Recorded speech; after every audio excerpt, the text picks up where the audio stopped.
Hello guys and welcome back to another FPL video. My name is FPL Meerkat and today I've got my Game Week 12 review and my Game Week 13 team selection. Having to get these videos out very quickly because the deadlines are just, they're really rolling fast, about 4 days between each one. So let's get straight into the video. So for Game Week 12, my team scored a total of 53 points, -4 hit taken, total of 49, which was a pretty good score again. A nice green arrow there of about 100,000 places. I'm now just outside the top 800k. 49 was the score's not too high, but it was a very low scoring game week again. So I'll definitely take that in terms of the points. And I only had 10 players playing this week. So yeah, I think I avoided the blanks very well and haven't used the free hit yet. So yeah, definitely a very good game week overall. Yeah, if I can keep getting a 100k green arrow every week, I'll be very happy about that for the rest of the season. I know that's not possible, but yeah, yeah, definitely on the high with all these green arrows, hoping to push into the top 100k in the next few game weeks. But yeah, just keep getting the green arrows. I think it's 3 in a row now. That's been. So yeah, looking through the team, the man of the game week, David Raya, getting another 10-pointer at this time. I played him though, so very happy with that. Although Ward got 9 points on the bench, so it wasn't that much of an upgrade. But yeah, I'll definitely take a 10-pointer from Raya. Absolutely amazing performance against Chelsea. I just had a hunch of playing him. I thought Leeds would score against Leicester, and I thought that Brentford's defence might stand a chance of keeping Chelsea out, and I was right on one of those. I didn't expect them both to keep a clean sheet, that's for sure. So yeah, very fortunate there for me. Trippier getting 9 points. The man is an absolute legend, isn't he? Just keeps getting 6, 7, 8, 9 pointers. He just keeps getting bonus points, keeps getting clean sheets. That Newcastle defence, I bet he will be the most value player come the end of the season. Probably not the most points, but for his price, it will probably be the highest value player in the entire game. What an absolute pickup he is right now. It doesn't even matter who the opponent is. I know he's playing Spurs this week, but he can probably still get bonus points and concede a goal in that game. Yeah, he just keeps getting the points, doesn't he? Dalot getting 6 points. A lot of clean sheets all around, to be honest, but I'll definitely take the 6 points there from Dalot. Still got that great assist potential too. Anderson, the player who I brought in this week for a hit, getting rid of James to free up some funds, ended up conceding. I was debating between him and Joe Gomez. Joe Gomez did keep a clean sheet, got 6 points, so probably the wrong decision there. I would have liked to have had Gomez for the Nottingham Forest game. I really should have gone for it because I was only weighing this transfer up for 2 weeks anyway. It didn't matter if Gomez got benched after the Forest game. So yeah, I probably would have preferred to have done that. But Anderson's still in the team and I'm still going to be starting him for the next couple games. So I'm still hopeful of a Crystal Palace clean sheet there. And he did have a lot of headers in the box as well from corners. So there's that to add to his game as well. Nico Williams getting 6 points. Who saw that coming? Who saw Nottingham Forest keeping a clean sheet against Brighton? Very happy that I kept him around. I was debating potentially moving him on, but I thought I might as well just play him, and he came in clutch with a 6-pointer. Very happy about that. Salah, the second transfer that I made this week, getting rid of Son, ended up blanking annoyingly. It's really frustrating to watch the Liverpool games when Darwin is on the pitch. When you're a Salah owner, Salah just gets pushed so much further out wide. Nunes becomes the target man and Salah more of a provider. Salah plays way better when he is much more central. So yeah, we'll see what happens in that Nottingham Forest game. I will be debating whether captaining him or not. On paper, Nottingham Forest is definitely the better fixture, but can you really go against Haaland when he's got Brighton, who don't look the best at the moment? So yeah, I'll definitely be debating who I'm going to captain this week. But yeah, pretty disappointed with Salah, but keeping him for those good fixtures coming up. Maddison obviously didn't play, but I decided to keep him around because I didn't want to take another hit. I would have gotten in Zaha if I did take a hit, so Zaha got 8 points. I would have taken a 4-point hit, so it's not too much lost. And I probably would have been transferring out Zaha this week anyway. So yeah, not too fussed about that. And I've got Maddison for that Wolves game if I want it, which I may very well do.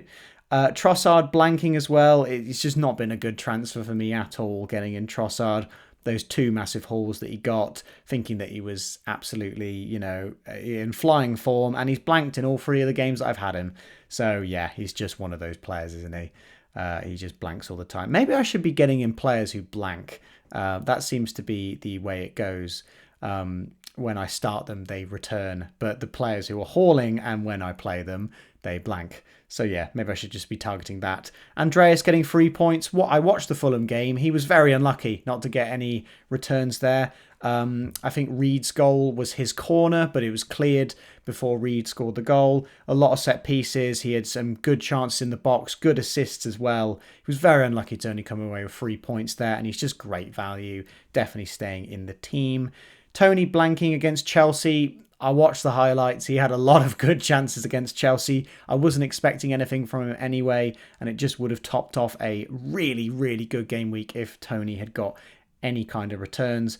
But yeah, happy with his performance, and obviously he's still got penalties to his game. And speaking of penalties, Mitrovic getting 6 points with a penalty goal was nowhere near the bonus. Not quite sure how that happened, because he did look pretty good in the game. Yeah, just a solid 6-pointer there.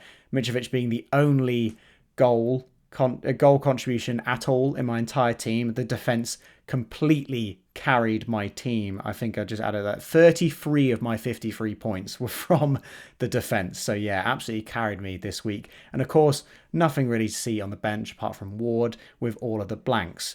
But now that the blank is over, we can all relish at the fact that our teams look incredibly strong for the upcoming game week. So let's have a look how I'm lining up for game week 13. So for game week 13, this is how my team is currently lining up. And as you can see, I have already made 1 transfer. Trossard has made his way out of my team. He brought him in for 3 blanks and now he's out because of that tough game against Man City. And Foden is in. I brought him in last night because he was rising in price and I wanted to move for him anyway. So I thought I might as well catch this price rise whilst it's available. I had the money in the bank to do these kind of moves. It was good freeing up the cash, bringing out James and bringing in a cheaper defender. I could have gone from James to Trent, and yes, that would have got me more points last week, but not doing that has given me the flexibility to get in different players in the midfield this week. I am considering doing 1 more transfer this week. I'm considering moving Maddison onto Saka. Now, Saka is flagged at the moment. He picked up a knock in the Europa League game on Thursday. However, I think it was in the post-match conference, Arteta said he will be fine. However, he used the H word, hopefully, which is fancy football manager's worst nightmare, hearing that hopeful word. It never gives us any concrete proof. So we are hopeful that Saka is going to be available for that game. I will consider transferring him in over Maddison. Maddison's a little bit of a differential this week, though. So I will be leaving that right up to the deadline to see if we get any team news, whether I make that move. I'm quite up for not taking a hit this week because Maddison could easily return against Wolves and I'm not confident that Saka will definitely outscore him. So if I don't take the hit, then the risk is avoided there. But yeah, really liking how the team looks this week. The defense is a bit shaky, even though the points came from them last week. Some tough fixtures there. You got Nico against Liverpool, Dalot against Chelsea, Trippier against Spurs. Even Cancelo against Brighton isn't the easiest of fixtures. So yeah, not expecting too many points from the defence. I've honestly debated starting Dalot because Chelsea just don't look that good of a defence right now. And Man United's defence looks great. So I could definitely see Dalot getting a clean sheet in that game. I might be debating swapping him in for Trippier, but Trippier has just been such excellent value right now that I haven't made that move as of yet. And I'm definitely not swapping in Dalot for any of the attackers because I think the attack looks really strong this week. At the moment, the captaincy is on Haaland due to the fact it's a home fixture. And I think Haaland he's been on a bit of a dry spell at the moment, so I think he'll come back with a vengeance in this game week since he's been given a little bit of a rest. And Salah's just being pushed far too far out wide. For my liking to captain him. I'm just not confident that he's going to haul. He might get a return, but it is really Nunes that is hogging the limelight at the moment in terms of returns. I can no longer do the transfer because now I've brought in Foden, but I could have done Tony up to Darwin. That was potentially on my mind. I'm a little scarred by Darwin because I was one of the managers who brought him in game week 2 when he got red carded. So in terms of total points, Darwin is the worst overall for me with -2, I believe it is, overall points from Darwin. And I think I might have taken a hit to get him out as well, so it might as well be -6. But yeah, I'm really liking how the team is looking this week. Especially strong fixtures for Man City, Liverpool and Arsenal through the upcoming fixtures. Very jealous of people who still have their wild card because the teams you can make are absolutely astonishing. They're so strong looking, the wild card teams. You can triple up on all 3 of those teams and that looks great. That's what we were all doing at the start of the season. Bit trickier now because people are rising in price. But yeah, there's a lot of different players that are potential different differentials. I know most people are looking for the likes of Foden and Saka this week, but yeah, I will be lining up that Maddison to Saka move right up until the deadline. At the moment, I'm leaning on not doing it purely because of that doubt with Saka with the knock and the fact that Maddison could still get a return against Wolves. However, next week, Leicester do play Man City, so Maddison will definitely be leaving my team at that point. But I think having the free transfer for next week to do that move might be more advantageous. I definitely want Saka in for, I believe it's that Nottingham Forest at home fixture for Arsenal. But yeah, that's how the team's currently looking. I have made a free hit draft for any of you who are still holding on to your free hit. You could also look at it as a bit of a wildcard draft because the fixtures are looking so good for a lot of teams. But yeah, let's have a look at that free hit draft. So with my team value, this is the free hit I was able to make, lining up with a 3-5-2 formation, 102.8 million team value here. So it might be a bit debatable. It might be a bit, you might have to be a bit cautious about which players you can bring in here, given your own team value and also value that you've got stored in players as well. But yeah, this team looks incredibly strong for a free hit. I obviously won't be using it this week, even though the team looks incredibly strong. It's definitely worth saving that free hit for some catastrophe later on down the line. A huge blank game week, a huge double, some kind of big different game week rather than a single game week. But yeah, Raya is still in goal in the free hit. I genuinely can't see a better keeper to bring in at the moment. And I've already tripled up on the likes of City and Liverpool. There isn't an Arsenal defender in there purely because I couldn't afford it. I've gone quite cheap in the defence, as you can see, with Cancelo, Gomez and Johnson. I really wanted Trent in the team. However, downgrading Trent down to Gomez allowed me to afford that entire front line, which, I mean, looks incredibly strong. Haaland, Darwin, Bowen, Salah, Foden, Saka, Martinelli. Bowen's in the team with that great home fixture against Bournemouth. You could then easily move him on to another £8 million midfielder in the following game week. But yeah, I do like his fixtures. Johnson in there as the West Ham defender. That could easily be a different West Ham defender given your value. I just think he's the cheapest one. And I think he is starting most games at the moment. Cresswell's a little bit more expensive, and I think Soufal is a bit of a rotation risk at the moment. And you've got the likes of Bueno as well on the bench, who's probably going to be replacing Totti as he's gotten injured. But yeah, this team looks incredibly strong. Only 6 changes to the starting lineup, though, from my current team, so not too many to really justify a free hit, I think. Obviously, the differentials being the likes of Darwin and Bowen. You could even put the captaincy on Darwin. I think it's a really good chance to shoot up the ranks because he just looks incredibly good form at the moment. I know he's not racking up the points as much, but he's getting so many chances and he's just being fed all of the attempts. just like Haaland is for Man City. Maybe less, and maybe not as he's not as clinical as Haaland, clearly, but when you're given that many chances, you will get returns. You can't miss all of them. Other sort of considerations, Jesus I think might be a good option. You could triple up on the Arsenal attack. I think their fixtures look great and they're playing some defensively weak teams.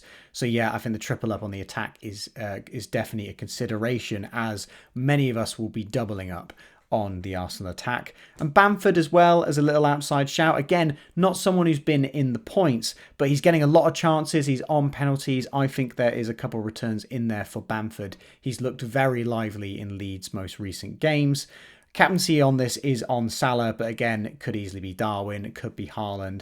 It's very much up for debate at the moment. Yeah, certainly some. I feel like there's going to be a lot of high. There's going to be a high-scoring game week this week, especially considering the low-scoring previous game weeks. But let's have a look at who did the best in the mini league this week. So the top score in the mini league was a free hit team, Sky FC, getting 66 points. I'm going to attempt to pronounce that name. Llewellyn Rodriguez. But yeah, I hope that name's correct. Sky FC getting 66 points. Game week rank just outside the top 100k. A pretty decent use of the free hit, given that it's a blank game week. I didn't actually see what the team looked like before this game week, but could have had a lot of Man City and Arsenal players, so bringing in a lot of differentials. Went with the captaincy on Salah, probably the best choice of the game week, so a bit unlucky there. But as you can see there, the best differential, Alisson with a 15-pointer. It's so hard to predict when these goalkeeper hauls happen. It has to be a clean sheet and a penalty save, and then you're pretty much guaranteed 15 points from that point on. Yeah, absolutely incredible performance from Alisson. He's gotten 29 points in the last 2 game weeks. He's definitely someone I'm considering for maybe the last 2 or just the last game week, because I believe Raya plays Man City in game week 16 just before everyone gets their wild card. I'm definitely considering bringing him in for that last game. He just seems to be hauling at the moment, honestly. Getting a lot of points, a really good addition on a free hit team. The likes of Trippier, Veltman, Castagna, a clean sweep of clean sheets from the defensive line. Getting in so many points there. 37, I believe that is. 37 points from just 4 players. Absolutely insane. And a couple goals here and there from Zaha and Mitrovic. It was a low-scoring game week, given how little players scored. It also included the likes of Sterling and Mount in the team. I personally just wouldn't be going near Chelsea attackers. Mount's a fairly decent option given his price, but Sterling, he's a rotation risk, and at 10 million, you do not want to be paying that kind of money for a player who's not going to play every single game. Mount's playing every single game, but the Chelsea attack just don't seem to be fully on it at the moment. I think Potter's still trying to find out what their best lineup is, the best strategy. They were on a bit of a winning streak, but they looked quite toothless against that Brentford side. Yes, Brentford defended very well, but I would personally just be steering a little clear of the Chelsea attack at the moment. I believe he actually benched Castagna and started Chilwell, so pretty good that he didn't play there. Chilwell would have got the clean sheet if... Well, in another timeline, Chilwell plays, he gets the clean sheet, you know what I mean. But yeah, getting Castagna off the bench. Castagna seems to be a fantastic bench option. First on the bench, seems to be picking up clean sheets, great attacking threat. Yeah, super good free hit here, getting 66 points. Yes, the score isn't massive, but as you can see, the game week rank is very high. So a lot of rank gained on competitors there, so well done. So that's going to wrap it up for this video, guys. If you've enjoyed, please like and subscribe. If you've made it this far in the video, get down in the comments who are your best differentials going into this game week. Who have you brought in? Are you looking in the likes of Saka and Foden? Maybe you already own them in your team and just pop them on the bench for the blank game week. But yeah, let me know what you guys are thinking for this upcoming game week. Get a prediction down of what you think your score is going to be. Do you reckon you can crack 70 points this game week? Maybe even triple figures, getting 100. It's certainly going to be a high-scoring game week, I reckon, this week. A lot of the well-performing teams playing some of the lower down teams, the like of Arsenal, Liverpool, and Man City. So yeah, get down in the comments with your teams, and I will see you in the next FPL video.